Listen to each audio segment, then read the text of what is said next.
THC limits be the next frontier in the fight for legal marijuana. THC, of course, is the active ingredient in marijuana that does get someone high.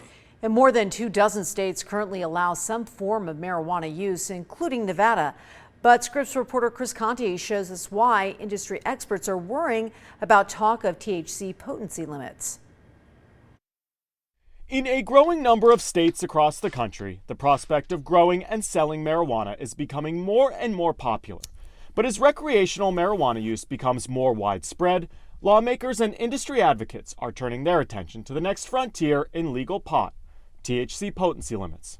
All the initial states that are the kind of the pioneer states, those markets continue to burgeon and grow. Jeffrey Pizzutillo and Bernie Silva are with the Vermont Growers Association. Vermont happens to be the only state in the nation that has imposed a so-called THC cap. What is a THC potency limit?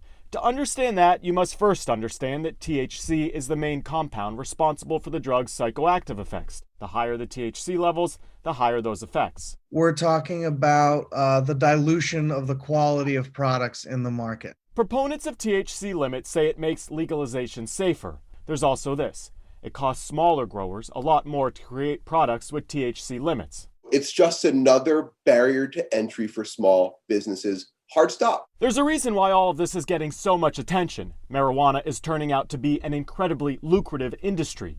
Last year in Colorado alone, annual revenue from marijuana sales was well over $2 billion. 15 states nationwide have now legalized recreational marijuana use, with another 17 states now allowing for the use of medical marijuana. In New Mexico and Virginia, legalization is currently pending, which is why so many in the industry are now focusing their attention on state policy. It's an emerging industry, so it's unique. There's some parallels. For instance, some of our lobbies that we connect with, they draw some analogies to the solar industry. Like solar panels didn't exist at one point in time, now they exist.